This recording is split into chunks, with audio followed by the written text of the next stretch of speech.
Welcome to the Human Capital Innovations Podcast, your go-to source for personal, professional, and organizational growth and development.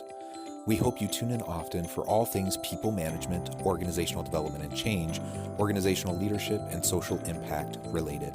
Maximize your personal and organizational potential with Human Capital Innovations Podcast.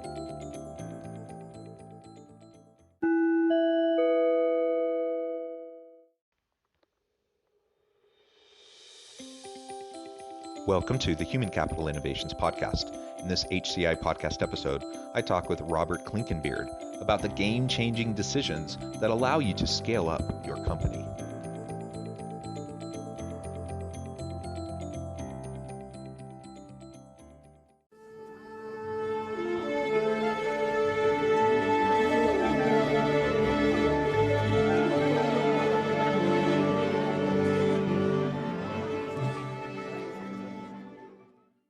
Robert Clinken, welcome to the Human Capital Innovations Podcast. Yeah, thank you. Glad to be here, Jonathan. Yeah, I'm excited to have a nice conversation with you today. I love the opportunity I have to meet with and interview so many interesting and fascinating people. And you really have an interesting and unique background.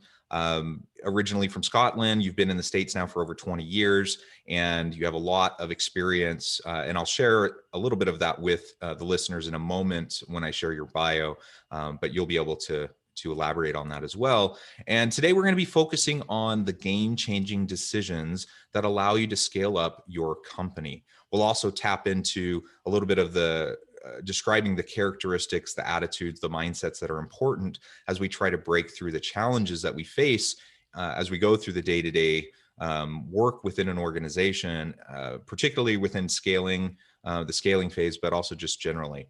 As we get started, I wanted to share Robert's bio with everybody. Robert Clinken is the CEO of Radix Group LLC, which has offices in Greenville, Phoenix, and the UK. He is an entrepreneur and author, senior leader in EO, and a four-time Ironman. He is a serial entrepreneur, having sold his $20 million company and now has several franchises, multiple real estate investments, the largest peer group facilitation company in the US, while raising a large family. He is also a senior leader in EO and therefore understands the challenges of CEOs within growing companies.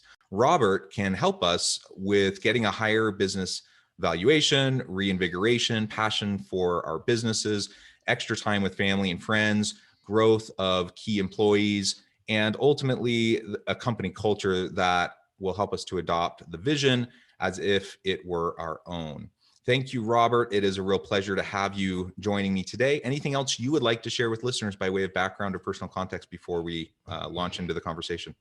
I mean, you've covered quite a bit there, but yeah, hopefully people can understand me with my accent. Yeah, I now love helping people. I've learned a lot through the years on growing my business and selling it. And, that's what my purpose is in life now, just going in and making an impact on others. Excellent. Thank you so much. And, as we start off today, I thought perhaps we can talk a little bit about your path as an entrepreneur and selling your company, and how that's gotten you to where you're at today. Yeah, I think, back in, I think it was back in 2015, I started to realize, just going through listening to some speakers, realizing that I did have a business partner, and realized that we were beginning to move into like a different page. It'd almost been like a marriage for, 14, 15 years, and been a great relationship, and had a really good time together. But, I felt as though things were beginning to go sideways. So, we came to an agreement that we're going to package the company together, put it out to market. We ended up having 15, 16 companies look at us, and so it gave us some nice options on who we wanted to sell to. But from there, I had a contract to work for the purchaser, and that was pretty tough, trying to work for somebody else after being on your own for so many years. But I left them back 2 years after I sold it, and thought, well, I really want to help people grow. I want them to level up. That's how I learned. That's how my journey, that when I came across to the UK.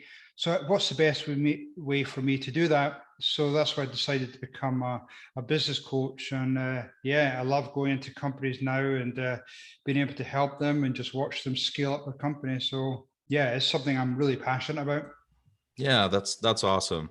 And so you've had that experience selling your own company and building over time. You now go in, you coach, you help other organizations do the same. What have you found in your own experience? What have been those game changing types of decisions that were made along the way that allowed the company to scale up successfully, either your company or the other organizations that you work with? Yeah, I mean, I definitely experienced this in my company, but I think the three things I find that most companies struggle with and need help with is, first of all, people. Do they have the right people to take their company to the next level? Do they have, A players in the team? I usually try and encourage owners to look for at least a minimum of 80% of your team being A players. So again, back in my company, you know, we struggled for years, staying at that same level. But it was only once we brought on 3 or 4 really good people into our team and then coached them into almost like that leadership role that it just helped drive our company to the next level. And then the second thing with that is making sure that they have the right roadmap. And what I mean by roadmap is almost like a strategic plan. Where's the company going? Nothing worse than the company going along every single year, maybe growing organically by a few percent. Doesn't really give much inspiration for people. So we really built a roadmap on where the company was going. So we're going to expand to other states, or we're going to become profitable, or we're going to give all of our team members a real opportunity to grow themselves. So building that roadmap and then figuring out ways to execute it. And part of the way on helping to execute it, this is the third item, is what are the key performance indicators? What are some of the tasks that your team need to work to? So that's something you're constantly reviewing with them on a weekly and monthly basis to make sure that we're on track. So I would say those three things that I found helped me in my growth journey. And now when I go into most other companies, a lot of them either don't have those three things in place, or they're maybe struggling in a couple of those areas. So it's nice just to go in and help them and give them my experience. Yeah, I think those are really important facets that you mentioned. And anyone who listens to this podcast on a regular basis, we talk about people-centric organizations, and we talk about the people orientation within business, and having great talent and how to accomplish that and how to foster that, how to foster a healthy culture. That's one of the key things we talk about all the time with guests, because it's so incredibly vital. And I think oftentimes it's one of those easily overlooked things, because you have your founding team. So especially when you're talking about a small new entrepreneurial group, you have the founding team. They have a lot of energy, a lot of passion. They have a really good idea. They're working their butts off to try to get it off the ground, and now it's starting to scale. And generally speaking, not always, but generally speaking, people in that founding team don't necessarily have the competencies or capabilities around people management, some of the more nuanced and complex aspects of organizational leadership, and so the culture elements, the people elements, often get not necessarily ignored, but certainly not the level of attention that you and I would, suggest to anybody that they need to give to that, because ultimately it's the people within the organization that are going to help it to thrive and to expand. The people who are on the front lines with the customers, who are going to create that customer experience and drive customer and brand loyalty. Those types of things can only happen as we have really great people. And so I like your suggestion, that we try to get as many A players as we can, that we foster a culture and an environment, even a compensation package that's competitive, that's attractive. We attract and retain the very best people that we can possibly get, even if and when, and perhaps particularly when, those A players can challenge us, those on the founding team, challenge our assumptions, challenge our preconceived notions, and help us, be clear-eyed and strategic moving into, an uncertain future where growth and scaling just adds levels of magnitude to the complexity of how you effectively run the business. So you might, as a new entrepreneur, have a brilliant idea, have a great product or service. You start off, you're going like gangbusters. All that's great. But just because you are able to do it when things are small doesn't mean you're going to be able to do it effectively when now you have 100 employees, 500 employees, 1,000 employees. It's a totally different beast. And so many organizations just get caught up in the trap. I can think of one. We're kind of an innovation and tech corridor here along the Wasatch Front in Utah, one of several across the country. And there was a tech company here in Utah that started, I don't know, it probably launched 5 years ago or so, and just had exponential growth. Went from, the founding team to 20 to 50 to 100 to 500 to 1,000 to 2,000. And it just seemed like they're a unicorn, just continuing steady growth, incredible growth. And then about a year ago, this was actually pre-COVID, a little over a year ago, they announced they were laying off 50% of their employees. And you look at that and you say, well, how does that happen? How do you have this kind of growth trajectory and then all of a sudden you're laying off 50% of your employees? And I happen to know several of the executives that work in that organization, and I know exactly why that happened. It's because, and you're nodding your head, like it's not a mystery when that kind of thing happens, because we don't have a clear roadmap, we don't have clear KPIs, we don't have a clear people-centric orientation that allows us to leverage the capacity of those people, and eventually it catches up with you, even if you have an amazing company, an amazing product and service. No, I agree 100%. I see that, happen so many times. And yeah, I think, culture is part of it, people's part of it. And, ideally, it would be nice for the founding team to continue in that journey right the way through to some type of exit. But, including many of the owners, a lot of the owners and key founders don't necessarily have that skill set in being able to grow that company. They've maybe, as you said, come up with a great idea, but they've never been trained. They've never, they didn't go to school to, scale their company. So I think it's important, you could either go two directions, as you either bring on people who have that experience, or you develop your team to be able to handle that type of growth. And that's where you start doing some leadership development. That's where you start bringing in some coaches and some mentors to help them get to the next level. But a lot of the people, I think, just because they're still working so much in the business, in the weeds, that they don't necessarily look up and figure out, what do I need to do to take the company to the next level? Because, many companies, they reach different plateaus as they go through those stages of growth. And it's usually something that's missing there, whether it be people, whether it be software, or some other key component that needs to take their company to the next level. So I think that's partly why I enjoy coming in and being that coach, because I can usually look at it from a different angle, different perspective, and then say, just nudge them and say, hey, this is what I'm seeing. You need to work on these 2 or 3 areas, and just, somewhat hold them accountable.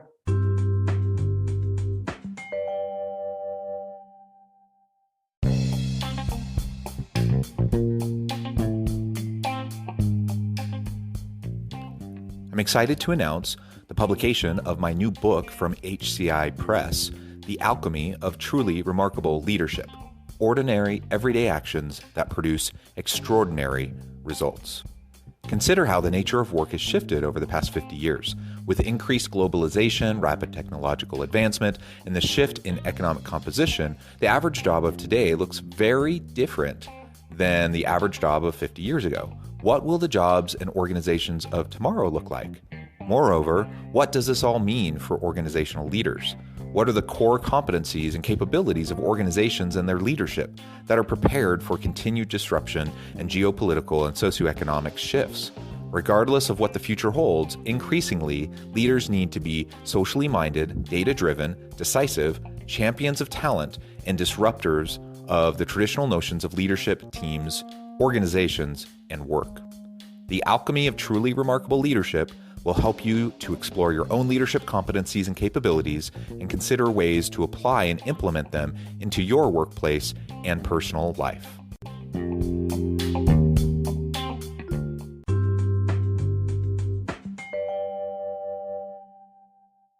So I definitely enjoyed that. Yeah, absolutely. The accountability piece is really, really key. You can have the best people with the greatest intentions, but ultimately people and their attention and focus can go in different directions unless we're held accountable. And what you measure gets the attention of your people. And so you have to be very thoughtful about what those KPIs are. How do they support the mission, the strategic vision of the company? How do they support and align with the culture of what you're trying to accomplish? Because I see also a lot of times organizations that they'll say they want X, but then they reward Y or Z, right? Mm-hmm. And the alignment of the accountability piece and how it's rewarded, encouraged and monitored and rewarded, it's out of sync, right? And so we need to make sure that all of that's in alignment, and then just hold people accountable. Have regular, conversations, performance conversations. It doesn't need to be a formal annual review. Like for the formal annual review is kind of an outdated thing anyways. Like we just need to have regular cadence with our people, coach and mentor them, give them the feedback they need to improve. And if you have great people, they will be hungry for that feedback. They will want to know how to improve. They will want to know how to do better for themselves, for their career, for their team, for the organization. And a lot of times, the one thing I hear over and over and over again, particularly from younger employees, newer, in the labor force, is that they're so hungry for that feedback, and they often aren't getting it, or at least not as much as they would hope to get. And so as leaders, I think we need to go out of our way to try. I mean, that's really what it means to be a leader, right? Is to develop the people around you. And so we need to make sure that we're giving enough time to that to help level up our team. If we may have A-level talent, but that doesn't mean they're going to be A-level performers unless we help them to get there. Yeah, I agree. And I agree 100% with you that as a leader, it's not a case, yes, you're helping to set the direction of the company, but then you're spending the rest of the time lifting and elevating your team and then just steering the right direction. I go into so many companies now, and one of the initial questions I'll ask them if they do any type of regular reviews of employees. And a lot of them, their answer will be, well, we'll sometimes remember to do annual reviews. And I just, I just chuckle because I'm 100% a believer. I'd rather make lots of small incremental changes along the way, maybe even monthly or at a minimum every quarter, and just adjust and set the expectation every quarter. And then, it's easy to get back on track rather than, if you do it annually, you potentially could be going totally different directions, and it's really tough to pull them back in line after a year. So why not make small incremental changes and, give them that feedback? And I think that's what a lot of, especially younger entrepreneurs and key workers, that's what they need. They need that feedback. Yeah, absolutely. So let's shift gears just a little bit. I think everything we're talking about then leads into and contributes to the next piece of what I wanted to discuss. But what are some of the ways that we need to frame the challenges that we face in the organization? So we're going to have setbacks. We're going to have challenges. Everyone has them. We have them in our personal lives. We have them at work. But there are those that seem to be able to roll with the punches, and there are those that seem to struggle more. So what are the types of characteristics, the attitude, the mindset that's essential as we're dealing with those challenges, and particularly within the scaling context of organizations, because there's just so many unique challenges there? Yeah, I mean, I think again that comes from leadership. Every day, as you say, there's some type of challenge that's happening in the business, whether it be a lack of cash flow, whether it be some type of legal issues, maybe it's a lack of employees. So there's always those challenges, and really, employees really look up at leadership and let them almost like give them direction of how to handle it. If you've got an owner who's freaking out every day and really struggling and going through those highs and lows and really showing it to the team, then I suspect their team are going to react the same way. Whereas if we go in and just say, hey, here's our roadmap, this is where we're going in 1, 3, 5 years, and say, hey, it's not going to be an easy ride. Owning a business is never easy. So these are some of the challenges that we're going to come along the way. So let's constantly talk about them. Let's figure out a way around them. Let's figure out how we can get through these challenges, because that's really takes you for what's from good to great, is working through those challenges and coming up. You're really leaning on your team to come up with ideas and empower them to think through and come up with some of those solutions. Same with my business. Every day we had either some unhappy clients. We had. I remember a spell when, we had a landscape company. So we had 5 of our trucks that got totaled over a period of 2 months. I mean, that's just brutal in terms of morale. But again, we just went through what we needed to do to investigate. We tightened up all of our safety. We brought in cameras into our trucks, just trying to figure out, well, how can we get through this? How can we again push forward and deal with other work? So yeah, it comes from leadership. There's always going to be challenges. It's just how you react to it and come up with ways and being positive and figuring out solutions.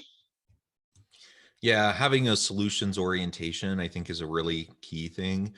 Anyone can complain about the challenges they face. We all have them, and so it's a really easy thing to get sucked into the kind of the cynical, negative, downward spiral of thought, the thought cycle, and just feel like we just have it the worst. Like things are the worst for us, and I'm dealing with all these external things that are out of my control, and why do all these bad things happen to me? Like it's just so easy to start to slip into that kind of a mindset. And it may be true, all of that may be true, but ultimately it doesn't really matter whether it's true or not. What matters is how you're going to respond to it. And you either cave to the pressure and to the challenges that you face, or you rise to the occasion. And when you have those challenges, having a solution orientation can really help you get past it, because then you see every challenge as an opportunity. You say, okay, this didn't work out for us. What can we learn from this? How can we do it better next time? How can we, this customer interaction was really negative. These people really aren't happy. We lost this important customer. What's that going to teach us about how we deal with our relationships with our other customers?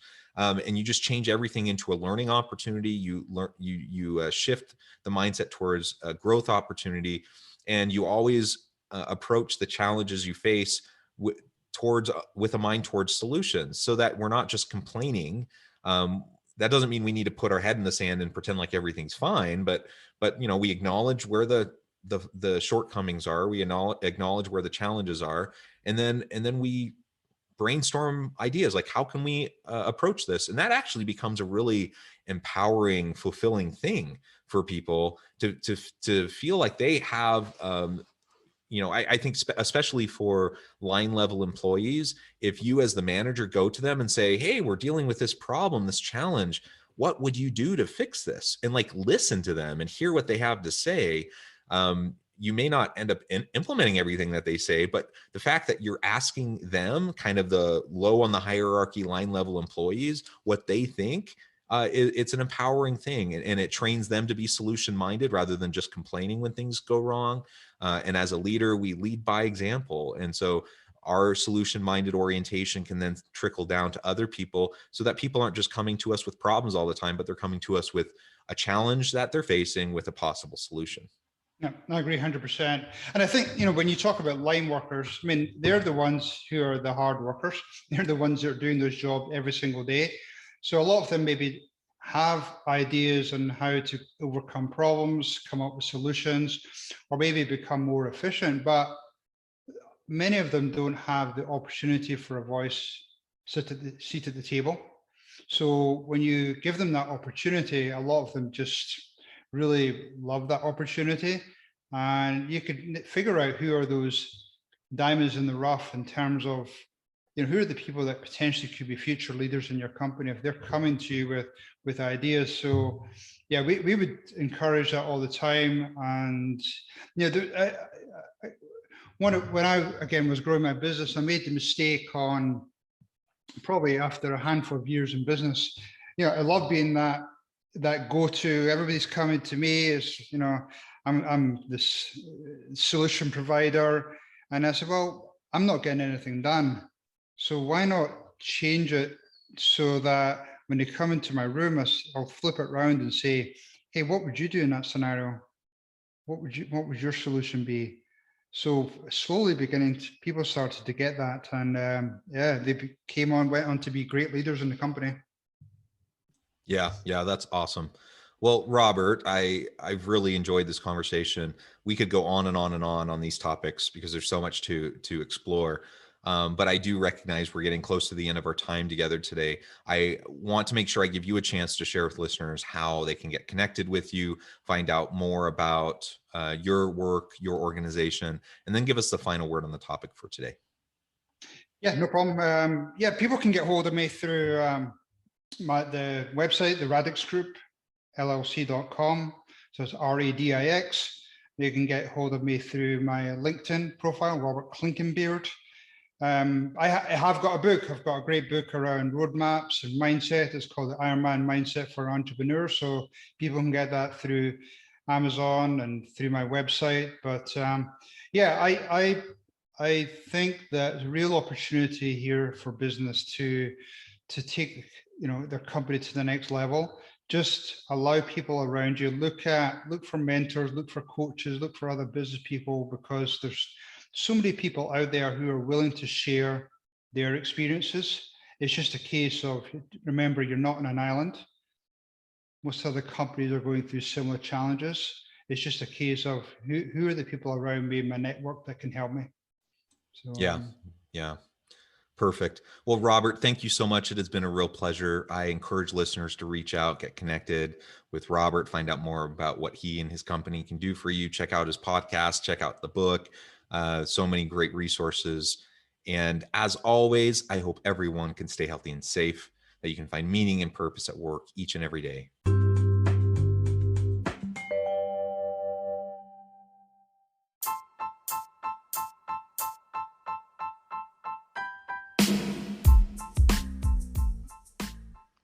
We are excited about the launch of HCI's new magazine, Human Capital Leadership. Human Capital Leadership is a free, interactive e-magazine designed to help individuals, leaders, and organizations find innovative approaches to maximize their human capital potential. We will be publishing issues quarterly in August, November, February, and May. Check out the first issue and let us know what you think.